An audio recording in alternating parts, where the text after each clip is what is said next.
My wife hasn't been the same since her mom died, but I discovered she was comforted by another man. My 36 meters, wife's 33 feet, mother passed away 5 years ago from lung cancer. It was not a peaceful or easy death, it was really sad. Our lives understandably went on pause after the diagnosis, and we both spent a lot of time off work helping care for her mother. My wife had a pretty typical showing of grief at the time, cycling through different stages. Our 3 kids also experienced the same thing. After she passed, however, my wife got really bad. I totally understand this. I can't say I know exactly what she went through, because I haven't had a parent die, but I understand how devastated she was. For months after, she could barely function. I gently took over pretty much all the responsibilities in the household and with the kids. She had been attending grief counseling since the diagnosis and continued after the death. None of this is the problem. I endeavored to be as supportive as possible. She cried on my shoulder every night for months, and I just thought this was the worst of for better or worse. The problem is that after 5 years, she does not seem any better or more functional. She stopped grief counseling about 4 years ago and refused to go again, stating it would not help her and that nothing could. About a month before any major holiday, she will have a major downturn. In bed half the day, crying all day, does not want to interact with the family, does not have the energy to do anything around the house. This will go on every single day until about a week after the holiday ends. Every holiday is intense grief, just as much now as it was 5 years ago. October through to January each year seem to be the worst months. January was her mom's birthday too. During these months I am essentially without my wife, and am a single parent to my 3 kids. Altogether, she is completely incapacitated by grief for about 6 months out of the year, and has been for the past 5 years. When I say incapacitated, I mean incapacitated. When she is in the depths of her grief, she is completely incapable of intimacy with me or the kids. There is no cuddling, spending time with us, going on family outings. We don't have intimate wrestles for half the year. I've stopped asking her if she wants to talk about it because she can't get any words out between sobs if she tries. What hurts the most is that the kids have stopped asking or being concerned. If they see their mom in bed when they get home, they just go about their day and might casually mention, "Oh, mom is sad today," if they're siblings, or I ask where she is. They don't really seek affection with her anymore, because they rarely get anything more than tears. I've discussed this with therapists, my parents, friends, and even my wife. But she is unwilling to go back to therapy for grief counseling or to see a doctor for depression. Yes, I know she's severely depressed. I can't force her to go to the doctor. I've tried so hard. I never tell her to get over it or blow her off.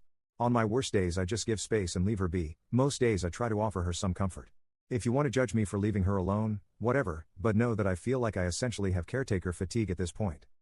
I feel like my wife died when her mom died. I would do anything to get her back, even a small piece of her, but she doesn't seem willing or able to move on past her mom's death. I feel awful for considering a divorce, but I don't know what else to do. Has anyone else experienced something similar? Update 1. It was suggested to me that I should have her involuntarily admitted to a medical facility. I didn't mention in the originally, but I did ask our family doctor about that maybe a year ago, and he told me that unless she is a threat to herself or others, it's unlikely to happen. I looked this up myself as well, and that appears to be true for the state we live in. I do agree that she needs medical treatment. I suspect that during her year of grief counseling after her mom's death that she was not honest with her counselor. I have a distinctly sad memory of her coming home after one of her last sessions and telling me that her counselor said she probably wouldn't need to go much longer. Then she went and laid down on the bed and cried. I haven't been able to convince her to go back to counseling. I also received a warning that scared the hell out of me. They said that she may do something drastic if I give her a divorce ultimatum. I'm planning to write her a letter explaining how we need her back, and that we love her and care for her deeply, but she needs more help than we can provide alone. Update 2. My soon-to-be ex-wife has completely lost her mind. I spent a couple of days writing the letter to her. In it I explained that the kids and I love her dearly, and that we're concerned for her. I outlined all the worrying behavior and told her that I believe she needs to seek additional medical care. I explained that it sounded like she had complex grief, and that the grief therapy she went to years ago was insufficient to help her get through it. I did not say anything about potentially divorcing her, but did say that the kids can't continue to live in their current situation. I read the letter to her the same night I finished writing it after the kids had gone to bed. After I finished reading, she just stared right through me with a 1,000-yard stare for probably 15 minutes, then finally stood up and started walking to the door. I panicked and tried to stop her, asked her where she was going. "Can we talk about this? I'm concerned for your safety." She rolled her eyes at me and said in the coldest voice I've ever heard her use, "I hope when your parents die someone doesn't tell you to get over it." After that I just let her go. I was initially pissed off, then the panic set back in. I legitimately thought she was going to self-delete. I checked my phone and she had turned her location off. I called and texted, begging her to at least let me know she was okay and that she wasn't going to do something drastic. Right before I was about to call the police, I got a call from her phone. I answered immediately, and before I could get much of anything in, a man's voice told me she's fine but she doesn't want to talk to you, and hung up. I felt like I was having an out-of-body experience at the time. I had no idea what the hell was going on. I almost called the cops anyway, but I was disassociating hard and talked myself out of it. I kept calling her phone all night, but no one picked up again. After about 2 a.m. it started going straight to voicemail. I barely slept that night. When I woke up the next day, she wasn't home. I took the kids to school, but as she's normally still asleep while I do, they didn't ask where mom was. I tried calling my wife's phone more all morning, but still voicemail. I called her office and asked if she was at work, and they told me she had called in sick. I called my mom as well and asked if she could pick the kids up from school today and watch them overnight, but didn't tell her everything that was going on yet. My wife walked in the door sometime after 4 p.m. I tried to hug her and she shied away from me. I asked her where she had been, no response, just a blank stare. I asked her who had called me from her phone, no response, blank stare. At this point I was frustrated and told her that if she didn't want to explain what was going on, she could get the frick out. I regret saying it that way now, but holy crap was I frustrated. She started talking, but it was like I was talking to an AI. No emotion, totally flat, almost annoyed. She told me that she had gone to her friend John's house.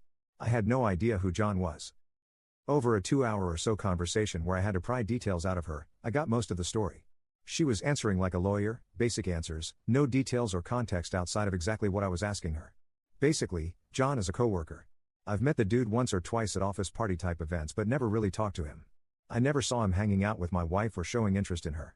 But apparently over the last year or so, she has been spilling all her feelings about her grief over her mom's death to him, and he's been comforting her. He had a parent die from cancer too, so I guess she felt they had a connection she didn't have with me. After I read her the letter, she says she realized that I don't care about her or her mom's death and went to John's house to be comforted. I flat out asked her if she was having an affair with him, and she told me no. I asked her why she never mentioned she was close friends with this unknown guy, and she told me it was none of my business. I asked her if anything had happened between them while she was there, and she says they cuddled and he held her while she cried. I asked to see her phone to check messages between them and she refused. I couldn't get much more detail out of her about the whole situation. So when she went to take a shower, I tried to check her phone. She had changed her passcode. I grabbed her iPad, which still had my thumbprint biometric signature in it, and checked there. I left the house with the iPad to look for evidence while she was in the shower.